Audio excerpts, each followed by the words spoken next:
दुर्गा सप्तशती अध्याय 4। इंद्रादि देवताओं द्वारा देवी की स्तुति। सिद्धि की इच्छा रखने वाले पुरुष जिनकी सेवा करते हैं तथा देवता जिन्हें सब ओर से घेरे रहते हैं, उन जया नाम वाली दुर्गा देवी का ध्यान करें।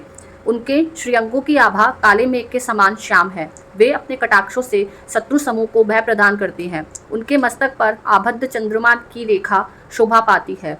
वे अपने हाथों में शंख, चक्र, कृपाण और त्रिशूल धारण करती हैं। उनके 3 नेत्र हैं। वे सिंह के कंधे पर चढ़ी हुई हैं और अपने तेज से तीनों लोकों को परिपूर्ण कर रही हैं। ऋषि कहते हैं, अत्यंत पराक्रमी दुरात्मा महिषासुर तथा उसकी दैत्य सेना के देवी के हाथों से मारे जाने पर इंद्र आदि देवता प्रणाम के लिए गर्दन तथा कंधे झुकाकर उन भगवती दुर्गा का उत्तम वचनों द्वारा स्तवन करने लगे। उस समय उनके सुंदर अंगों में अत्यंत हर्ष के कारण रोमांच हो आया था। देवता बोले, संपूर्ण देवताओं की शक्ति का समुदाय ही जिनका स्वरूप है तथा जिन देवी ने अपने शक्ति से संपूर्ण जगत को व्याप्त कर रखा है, समस्त देवताओं और महर्षियों की पूजनीय उन जगदम्बा को हम भक्तिपूर्वक नमस्कार करते हैं। वे हम लोगों का कल्याण करें। जिनके अनुपम प्रभाव और बल का वर्णन करने में भगवान शेषनाग, ब्रह्मा जी तथा महादेव जी भी समर्थ नहीं हैं, वे भगवती चंडिका संपूर्ण जगत का पालन एवं अशुभ भय का नाश करने का विचार करें। जो पुण्यात्माओं के घेरों में स्वयं ही लक्ष्मी रूप से, पापियों के यहाँ दरिद्रता रूप से, शुद्ध अंतकरण वाले पुरुषों के हृदय में बुद्धि रूप से, सत्पुरुषों में श्रद्धा रूप से तथा कुलीन मनुष्यों में लज्जा रूप से निवास करती हैं, उन आप भगवती दुर्गा को हम नमस्कार करते हैं। देवी, आप संपूर्ण विश्व का पालन कीजिए। देवी, आपके इस अचिंत्य रूप का असुरों का नाश करने वाले भारी पराक्रमा तथा समस्त देवताओं और दैत्यों के समक्ष युद्ध में प्रकट किए हुए आपके अद्भुत चरित्रों का हम किस प्रकार वर्णन करें। आप संपूर्ण जगत की उत्पत्ति में कारण है। आपसे सत्वगुण, रजोगुण और तमोगुण ये तीनों गुण मौजूद है, तो भी दोषों के साथ आपका संसर्ग नहीं जान पड़ता। भगवान विष्णु और महादेव जी आदि देवता भी आपका पार नहीं पाते। आप ही सबका आश्रय हैं। यह समस्त जगत आपका असंभूत है, क्योंकि आप सबकी अद्भुत अव्यक्तता पर प्रकृति हैं। देवी, संपूर्ण यज्ञों में जिसके उच्चारण से सब देवता तृप्ति लाभ करते हैं, वह स्वाहा आप ही हैं। इसके अतिरिक्त आप पितरों की भी का कारण है, अतएव सब लोग आपको स्वधा भी कहते हैं। देवी, जो मोक्षिका प्राप्ति का साधन है, अचिंत्य महाव्रत स्वरूपा है, समस्त दोषों से रहित, जितेंद्रिय, तत्वों को ही सार वस्तु मानने वाले तथा मोक्ष की अभिलाषा रखने वाले मुनिजन जिनका अभ्यास करते हैं, वह भगवती पर विद्या आप ही हैं। आप शब्द स्वरूपा हैं, अत्यंत निर्मल। ऋग्वेद, यजुर्वेद तथा उद्धृत के मनोहर पदों के पाठ से युक्त सामवेद का भी आधार आप ही है।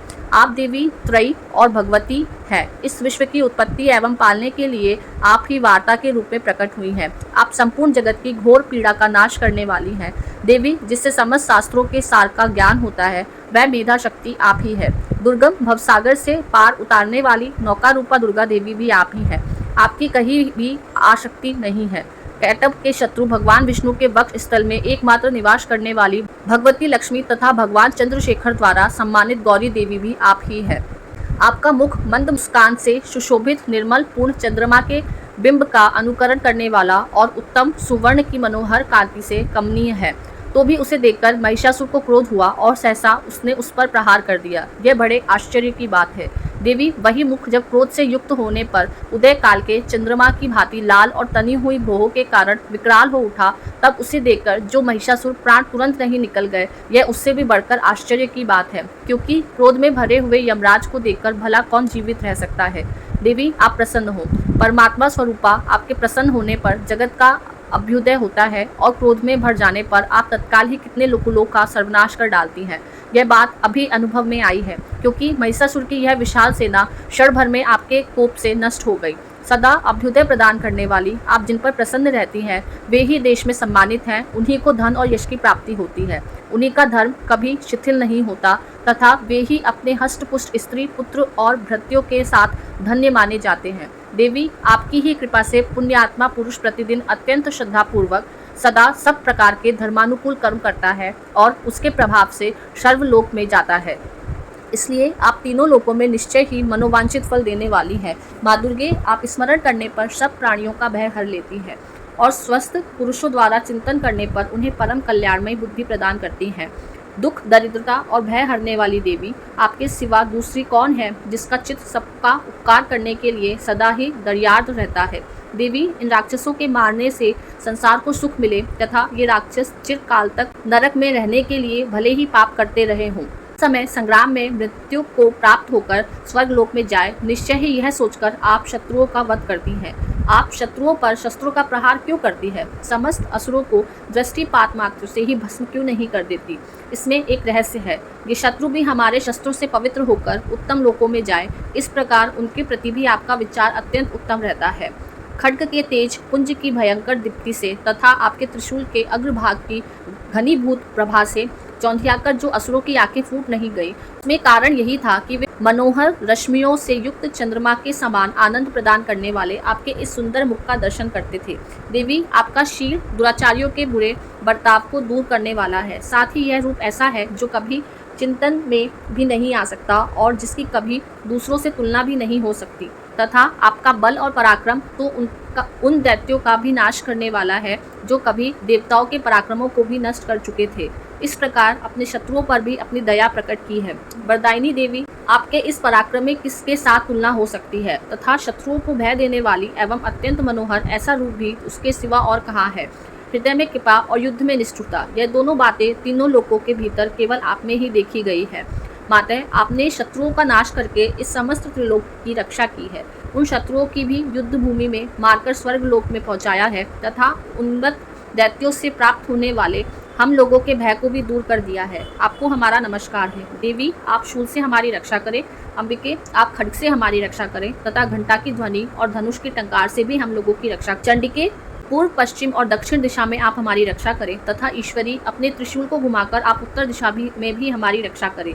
तीनों लोकों में आपको जो परम सुंदर एवं अत्यंत भयंकर रूप विचरते रहते हैं, उनके द्वारा भी आप हमारी तथा इस भूलोक की रक्षा करें। अंबिके, आपके कर पल्लवों में शोभा पाने वाले खड्ग, शूल और गदा आदि जो अस्त्र शस्त्र हैं, उन सबके द्वारा आप हर ओर से हम लोगों की रक्षा करें। ऋषि कहते हैं, इस प्रकार जब देवताओं ने जगमाता दुर्गा की स्तुति की और नंदन वन के दिव्य पुष्पों एवं गंध चंदन आदि के द्वारा उनका पूजन किया, फिर सबने मिलकर जब भक्ति पूर्वक दिव्य धूपों की सुगंध निवेदन की, तब दिवा ने प्रसन्न वदन होकर प्रणाम करते हुए सब देवताओं से कहा। देवी बोली, देवताओं, तुम सब लोग मुझसे जिस वस्तु की अभिलाषा रखते हो उसे मांगो। देवता बोले, भगवती ने हमारी सब इच्छा पूर्ण कर दी, अब कुछ भी बाकी नहीं है, क्योंकि हमारा यह शत्रु महिषासुर मारा गया। महेश्वरी, इतने पर भी यदि आप हमें और वर देना चाहती हैं तो हम जब जब आपका स्मरण करें तब तब आप दर्शन देकर हम लोगों के महान संकट दूर कर दिया करें, तथा प्रसन्नमुखी अंबिके, जो मनुष्य इन स्तोत्रों द्वारा आपकी स्तुति करे उसे वित्त, समृद्धि और वैभव देने के साथ ही उसकी धन और स्त्री आदि संपत्ति को भी बढ़ाने के लिए आप सदा हम पर प्रसन्न रहे। ऋषि कहते हैं, राजन, देवताओं ने जब अपने तथा जगत के कल्याण के लिए भद्रकाली देवी को इस प्रकार प्रसन्न किया, तब वे तथास्तु कहकर वहीं अंतर्धान हो गई।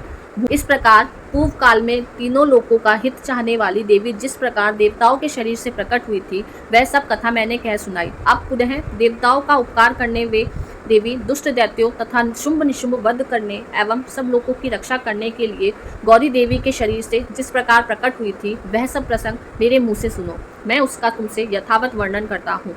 इस प्रकार श्री मार्कंडेय पुराण में सार्वणिक मनवंतर की कथा के अंतर्गत देवी महात्म्य के चक्रादि स्तुति नामक चौथा अध्याय पूरा हुआ।